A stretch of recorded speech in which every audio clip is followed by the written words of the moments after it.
Segunda de Reyes 8, versículos del 1 al 15.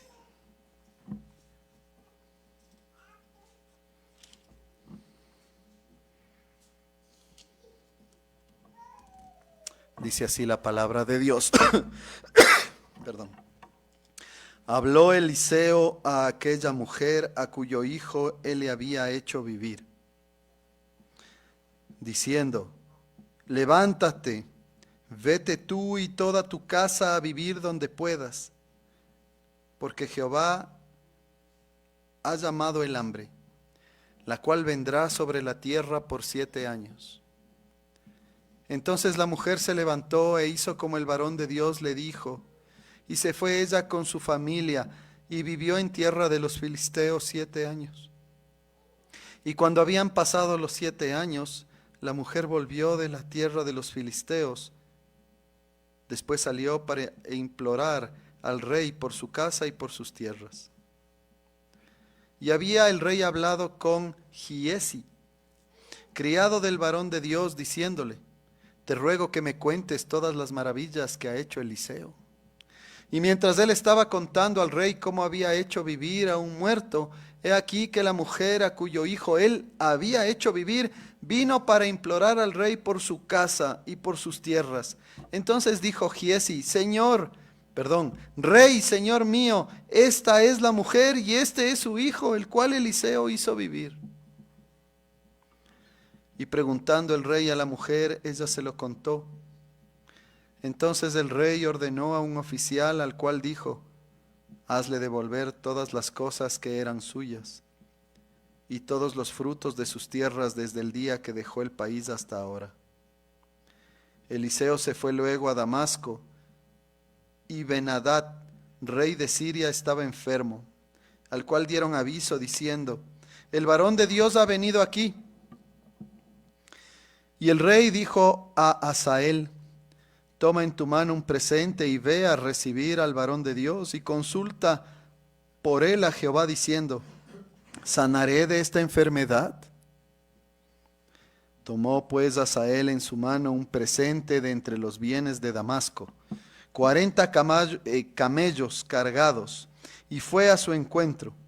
Y llegando se puso delante de él y dijo: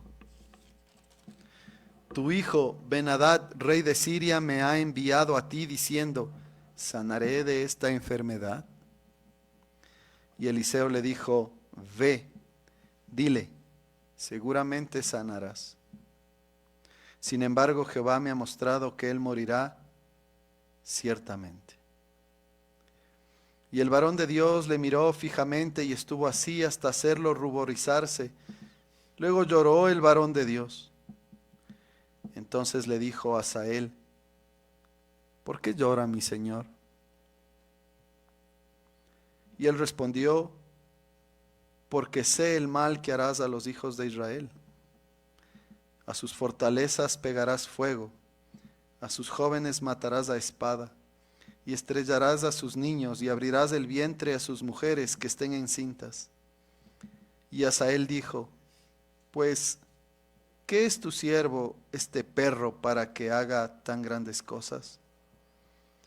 Y respondió Eliseo: Jehová me ha mostrado que tú serás rey de Siria. Y Hazael se fue y vino a su señor, el cual le dijo: ¿qué te ha dicho Eliseo? Y él respondió: me dijo que seguramente sanarás. El día siguiente tomó un paño y lo metió en agua y lo puso sobre el rostro de Ben-Hadad y murió. Y reinó Hazael en su lugar. Amén. Oremos. Señor, tu palabra, Señor, es profunda y nosotros pues necesitamos de tu asistencia para poder interpretarla y aplicarla a nuestras vidas. Te pedimos, Señor, que nos asistas con tu Espíritu Santo.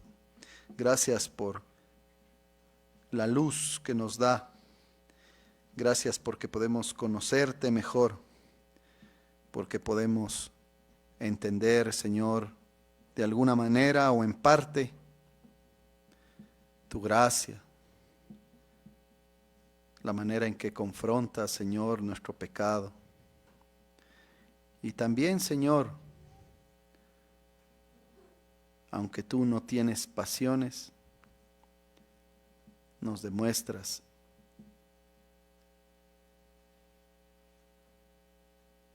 sobre todo en Cristo y en este caso en Eliseo, el dolor de perder, Señor, también a un ser humano y el juicio sobre el impío.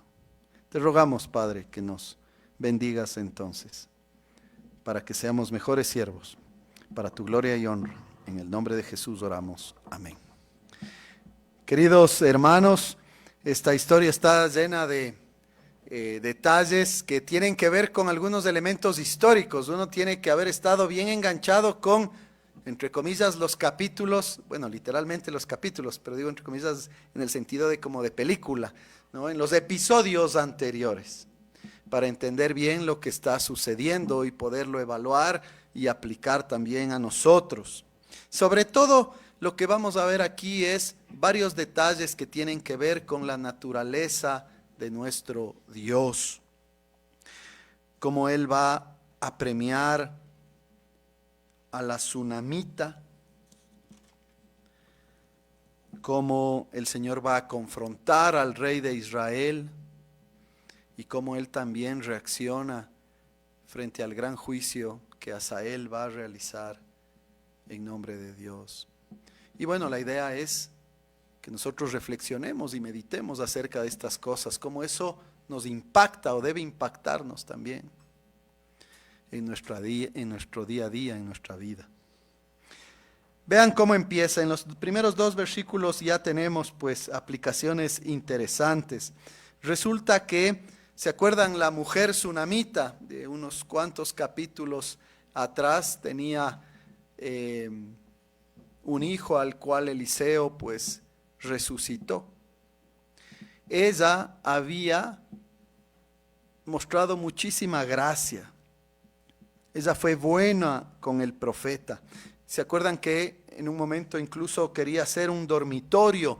Habló con su esposo para hacerle un dormitorio para que él pueda pasar el tiempo allí. Y Dios no lo olvida.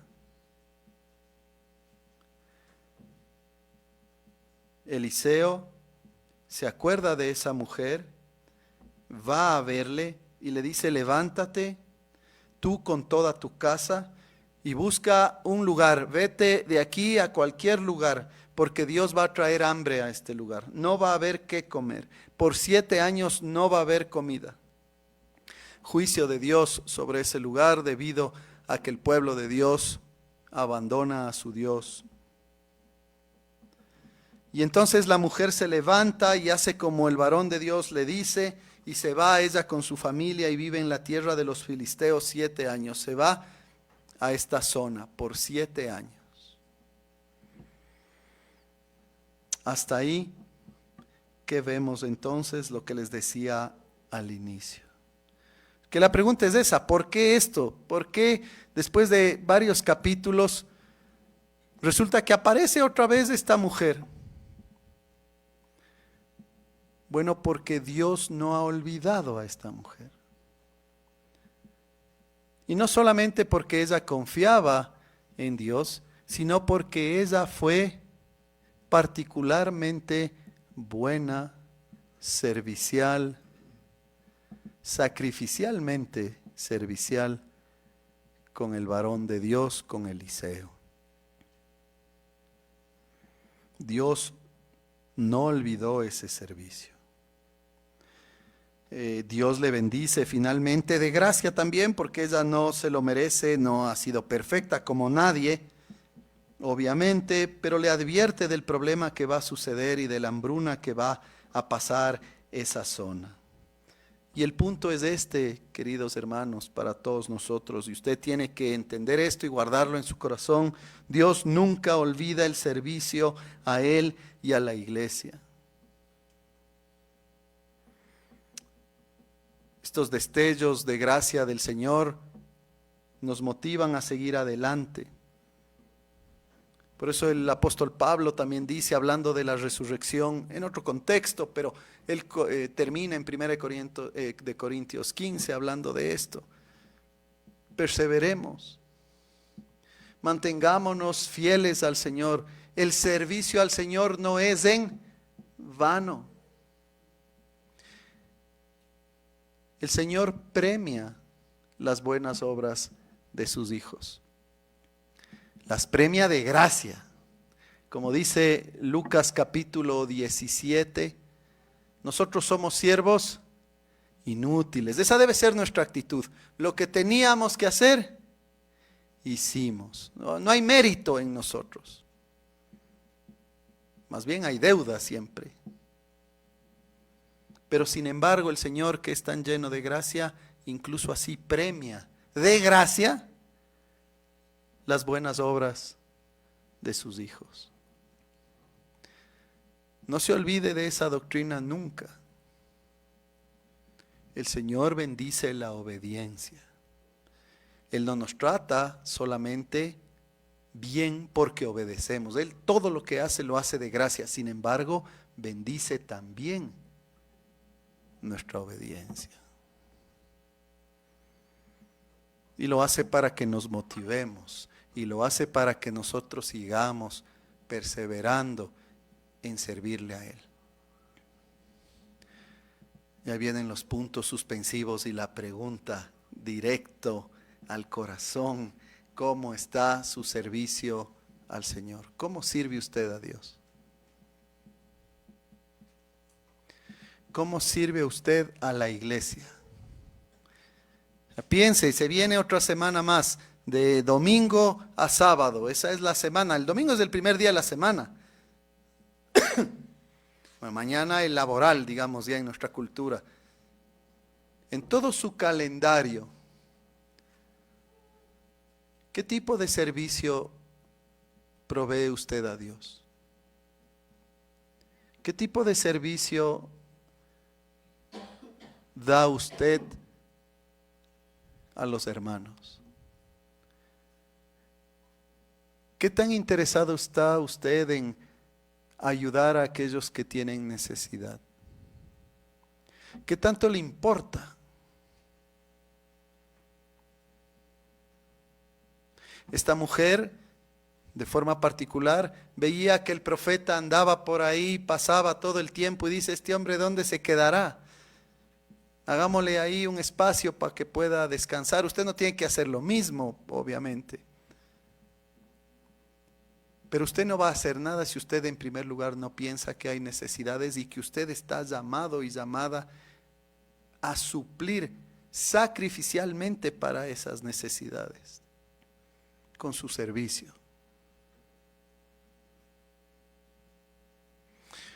Miren ustedes, yo no podemos ser buenos cristianos si nosotros no estamos involucrados en servir en la iglesia. Como decía mi profesor, y siempre uso esta ilustración porque es muy buena, mientras usted discierne sus dones para servir a Dios, empiece sirviendo por lo más básico. Agarre la escoba y dele una buena barrida a la iglesia.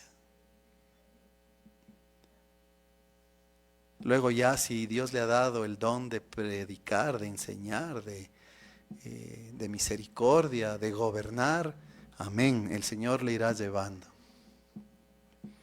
Pero sirva, usted ha sido salvado para servir. Dios ha mostrado gracia para que usted sirva.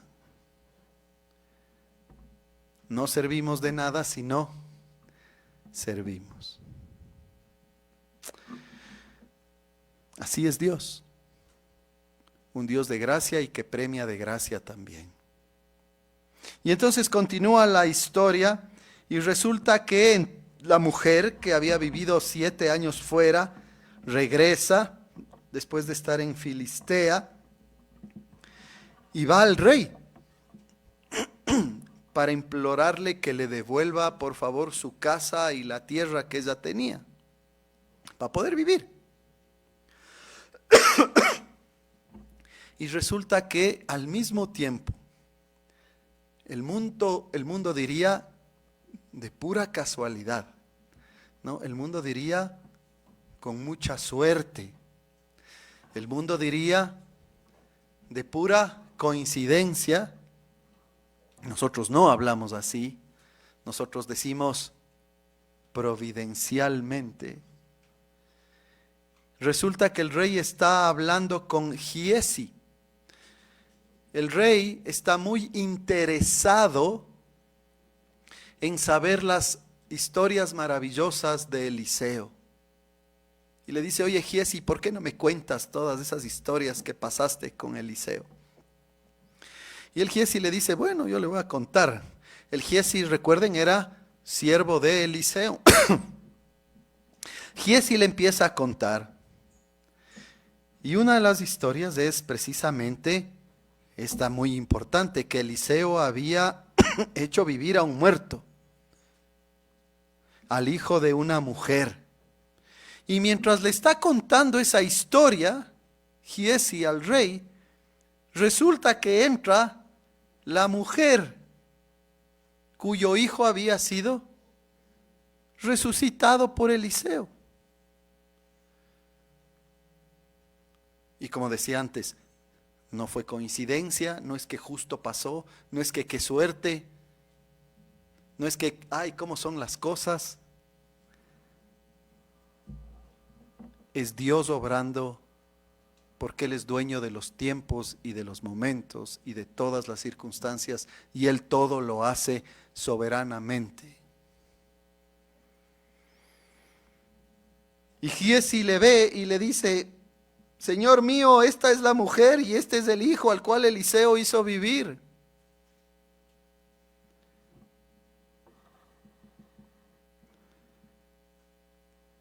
Y el rey pues se queda tremendamente impresionado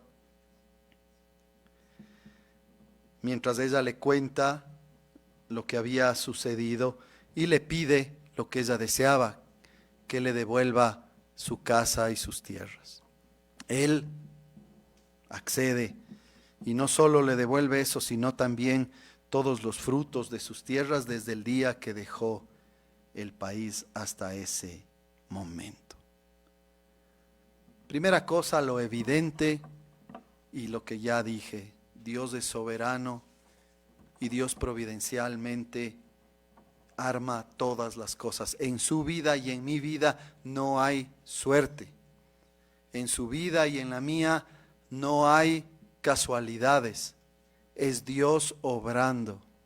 Es Dios haciendo lo que tiene que pasar para que nosotros seamos cada vez mejores cristianos. A veces a través de bendiciones y prosperidad, a veces, digamos, o pongámoslo así, bendiciones, pero que son más bien correctivas. A veces a través de la aflicción también, para que nosotros despertemos de esas lagunas en las que a veces nos metemos y queremos comportarnos como aquellos que no conocemos a Dios.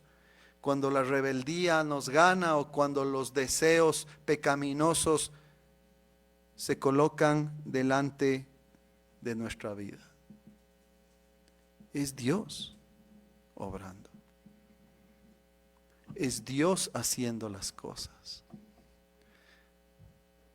Esto es superficial, no es lo más importante. Lo importante es que esto esté en su corazón, pero externamente deje de hablar de suerte.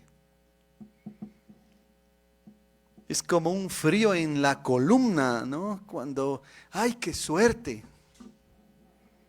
Como que las cosas no tienen ningún tipo de Dios por encima de ellas, o como que nuestras vidas están ahí flotando y somos simplemente producto de acciones aleatorias. Como cristianos tenemos que saber que Dios está controlando absolutamente todas las cosas, mientras nos hace responsables a nosotros también de todo lo que hacemos. Deje de hablar así. Hable de acuerdo a como Dios se ha revelado.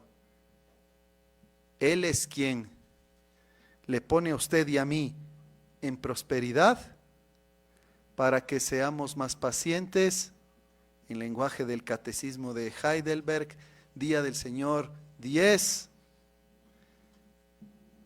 y también nos coloca en momentos de aflicción para ser más pacientes y de prosperidad para ser más agradecidos.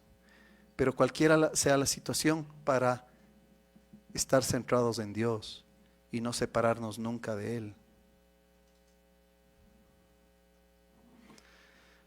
No es una gran coincidencia. Ya de forma puntual, esta experiencia tiene por objeto, la del texto, confrontar al rey de Israel. Porque vean lo que pasa. Este hombre, el rey de Israel, nos demuestra que él está pero muy curioso, ¿no? Él está pero lleno de preguntas, ¿no? A ver, Giesi, tú que eras criado, eras siervo de Eliseo, cuéntame sus historias. Qué interesantes que son las historias, ¿no? Está más o menos como la gente que quiere saber mucho del Evangelio, pero no cree en el Evangelio. La gente que quiere ver las series estas que no les recomiendo ver acerca del Señor Jesucristo y les parece muy interesante, pero no quieren someterse al Hijo de Dios. La gente que le gusta hablar mucho de Dios, pero no le reconoce como el dueño de su vida. Mucha curiosidad, pero poco compromiso, como lo pone un comentarista. Mucha curiosidad, pero poco compromiso. ¿Qué es lo que le interesa a usted de Dios? ¿Qué es lo que le llama la atención a usted de Jesucristo? ¿Qué es lo que a usted le interesa acerca de la obra del Espíritu Santo?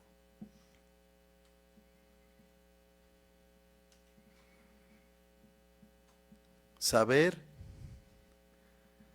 simplemente conocer, quizás incluso hasta estar impresionado por esta historia,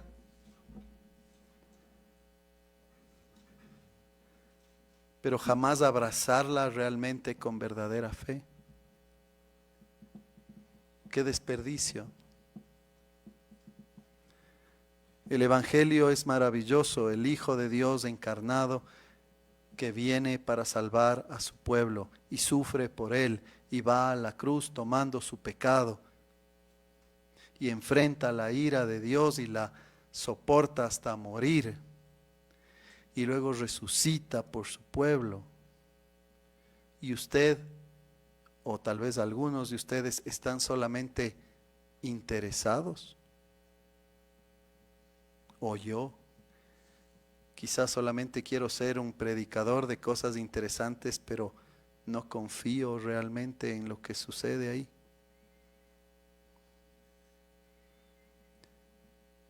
La obra de la cruz y la resurrección, hermanos, tiene por objeto cambiar nuestra vida. Tiene por objeto que nosotros muramos con Cristo en la cruz. Tiene por objeto darnos nueva vida, unirnos a Cristo para que nosotros seamos transformados por el poder del Espíritu Santo y su palabra. Para ser pueblo de Dios, no solo para estar interesados en las cosas de Dios. Para ser, no solo para parecer. Para realmente vivir como hijos de Dios. No solo para obtener buenos consejos de cómo ser mejor padre de familia, mejor madre de familia, mejor profesional, mejor lo que sea. No solo para que nos vaya bien. El Evangelio tiene el propósito de transformarnos de adentro hacia afuera. No se quede solamente con lo superficial. No se quede solo con conocimiento. lleve estas cosas al corazón y deje que el Espíritu Santo obre y le dé nueva vida.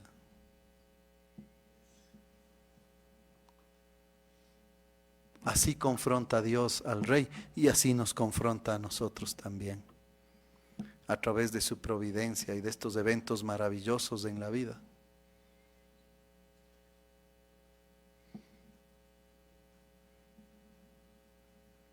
Este rey de Israel tenía un gran llamado, y no solo él, varios. Y una y otra vez nos demuestran tener el corazón en el lugar equivocado. Tener el título de rey de Israel, pero no vivir como reyes de Israel. No servir al Dios de Israel. Si usted quiere servir al verdadero y único Dios, usted tiene que tener un corazón cambiado, igual que yo. Un corazón que ame a Dios y aborrezca el pecado. Y así, entonces, en la historia, hermanos, resulta que Eliseo decide irse a Damasco. El texto no nos dice, son como historias que solamente nos dan estos puntos, pero potentes. Parece incluso, dicen algunos comentaristas, que estas historias no necesariamente están conectadas en su cronología perfectamente. Su organización, que existe organización, está más bien desde sus puntos teológicos, desde lo que significa esto. De hecho, el Giesi, la última vez que le vimos, le dio lepra, ¿se acuerdan? Y fue sacado. Pero más allá de eso, resulta que Eliseo va a Damasco, a Siria, y el rey de Siria está enfermo. Este rey de Siria era Ben-Hadad. Y los siervos del rey de Siria le cuentan al rey y le dicen: está viniendo el Eliseo, famoso, hombre de Dios. Y entonces el rey le dice: oye, Hazael, hazte un favor, ve y pregúntale si es que yo me voy a sanar de esta enfermedad. Estas preguntas raras que tenemos nosotros, ¿no? O sea, importantes pero no tan importantes. Si estoy frente a un profeta de Dios, la voz de Dios misma en ese contexto, y solo se me ocurre a mí si es que me voy a sanar o no, estoy un poco pero interesado en cosas tal vez no tan importantes y profundas.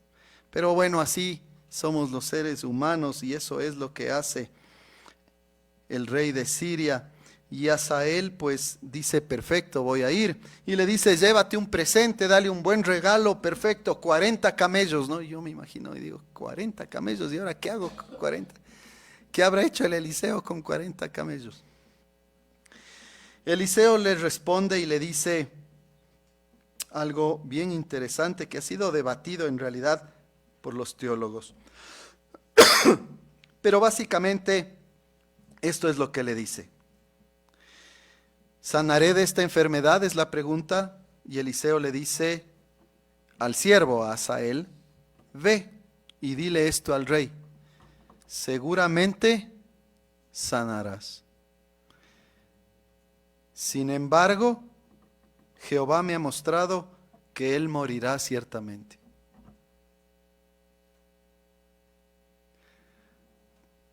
Yo si fuese el rey de Siria diría: bueno, ¿qué mismo? Pero es efectivamente lo que va a suceder, y esa ambigüedad es parte de lo que está sucediendo aquí. Y lo que parece es esto, es que sí, no te vas a morir de la enfermedad que tienes, pero vas a morir. Y eso es lo que va a suceder, porque es palabra de Dios. Pero mientras está hablando Eliseo, y de darle ese mensaje a través de Hazael, Eliseo se queda viéndole a Hazael. Y el texto relata lo que pasa, ¿no? Que Eliseo no puede dejar de verle hasta que el Hazael incluso llega allá a sentirse incómodo, como diciendo, bueno, ¿qué pasa? Y de repente empieza Eliseo a llorar.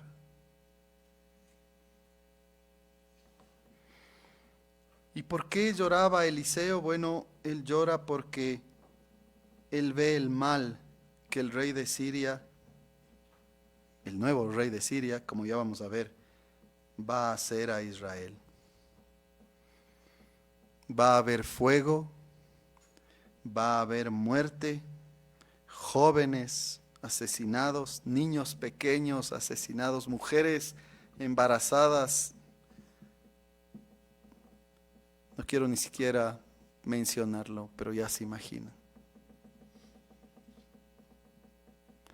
Eliseo llora por el juicio de Dios sobre Israel en manos de Siria, porque Israel se ha alejado de Dios. Yo no sé si ustedes se acuerden de Hazael, pero en Primera de Reyes 19, en los versículos 15 al 17, Dios dice que va a levantar 3 instrumentos de juicio contra Israel. Eliseo era uno de ellos. Y adivinen cuál era el otro. Había 2 más, pero ¿cuál era uno de ellos? Hazael. Y aquí está. Y el otro es Jehu, si no me equivoco, o Jehú sería en español. Y aquí está cumpliéndose la palabra de Dios. Eliseo le dice entonces a Hazael, tú vas a ser el nuevo rey. Tú vas a ser el instrumento de juicio. Y el Hazael le dice, pero yo soy un perro muerto, ¿yo qué voy a hacer si yo no merezco esto? Porque a Hazael le brilló el ojo, ¿no? Dijo, yo no voy a hacer juicio, voy a ser usado para Dios en esto. Tú vas a hacerlo.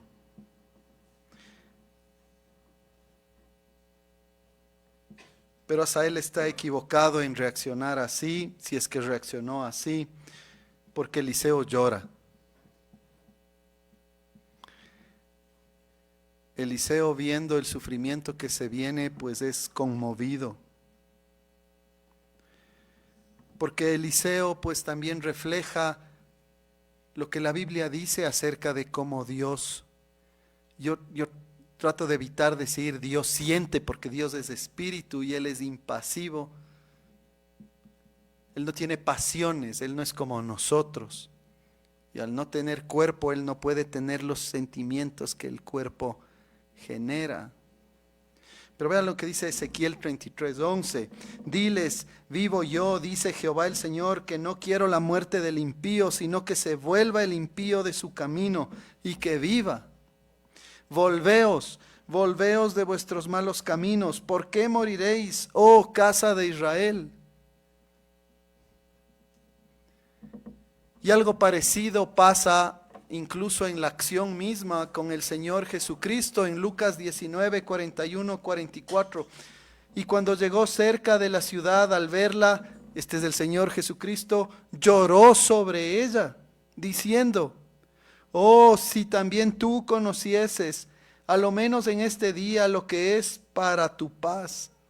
Mas ahora está encubierto de tus ojos, porque vendrán días sobre ti cuando tus enemigos te rodearán con vallado y te sitiarán, y por todas partes te estrecharán y te derribarán a tierra, a tus hijos dentro de ti, y no dejarán en ti piedra sobre piedra, por cuanto no conociste el tiempo de tu visitación, la visitación de Dios, Jesucristo, Emmanuel, al pueblo judío, y que rechazó al Mesías. Esto relata la destrucción del templo y la destrucción de Israel en el año 70. El Señor Jesucristo llora. ¿Cuál es el punto? No vaya a pensar usted que a Dios le agrada que los seres humanos sean destruidos. O sea, no vaya a pensar a usted que Dios no tiene compasión y que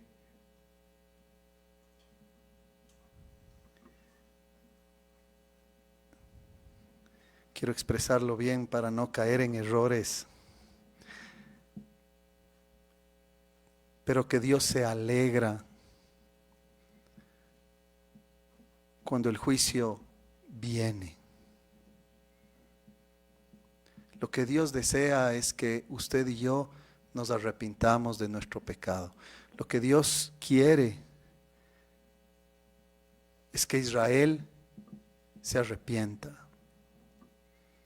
Lo que Dios quiere es que todo el mundo se arrepienta. Su justicia demanda que haya juicio, porque usted puede decir entonces, ¿por qué hay juicio si esto no le agrada? Porque Él es justo y Él tiene que ejecutar su juicio. Si no, no sería justo, sería un Dios injusto. Él es justo y tiene que hacer justicia.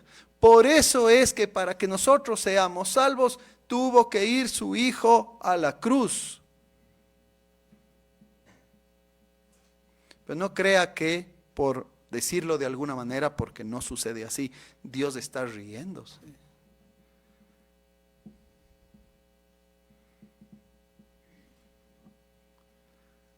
Por eso llora Eliseo.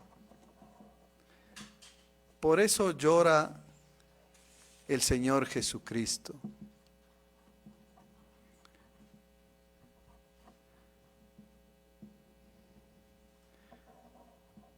Porque el Evangelio fue predicado y no fue creído. Porque la gente opta por escoger las tinieblas y rechaza la luz. Porque la gente está interesada en saber cosas, pero no quiere vivir para Dios y no quiere someterse a su Creador. Porque la gente no quiere servir a quien nos hizo. Porque la gente no quiere amar a Dios y al prójimo, sino quiere amarse en primer lugar a sí mismo.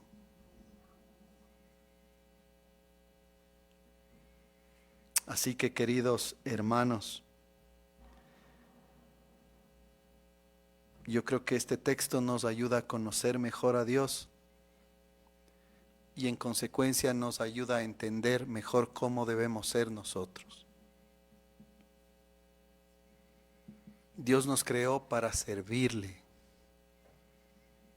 Usted tiene que buscar formas de servir a Dios. Comprometerse con el Señor. No se conforme con ser un espectador de sermones. Eso está muy bien, pero no es suficiente.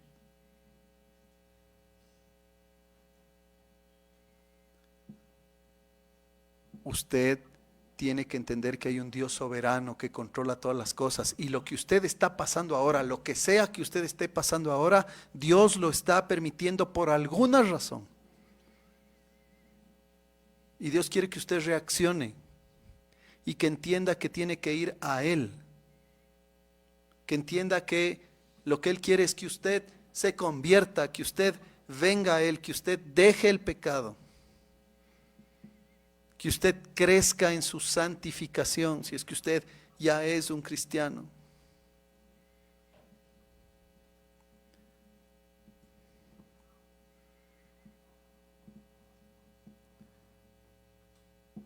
Que usted tiene que madurar y crecer en la fe. Y que usted tiene que ser igual que compasivo que Dios. Justos, pero misericordiosos. Movidos por ese amor, tenemos entonces que alcanzar a la gente con el Evangelio. Que es una desgracia que tanta gente se pierda. Que no es algo que a nosotros nos debería generar alegría. Que es algo que tiene que pasar porque Dios es justo. pero nosotros conocemos el mensaje del Evangelio y somos mandados a compartirlo para que muchos se salven, se arrepientan de su pecado y vivan para servicio a Dios. Que el Señor nos ayude, hermanos, con este propósito. Amén. Oremos. Amado Dios, gracias te damos por tu palabra. Gracias te damos, Señor, por confrontarnos, porque lo necesitamos. Gracias por recordarnos de tu gracia maravillosa, de que tú no te olvidas de los esfuerzos de tu pueblo y que tenemos que llorar, Señor, por aquellos que están perdidos. Señor amado, ayúdanos, Señor, y aléjanos del pecado. Aléjanos de terminar como terminó Asael, que si bien fue usado por Dios, terminó asesinando al rey de Israel y fue responsable por ello. Señor amado, recuérdanos siempre de las graves consecuencias del pecado y ayúdanos a gozarnos siempre en Jesucristo, nuestro Señor y Salvador, que vive y reina por los siglos de los siglos. Amén.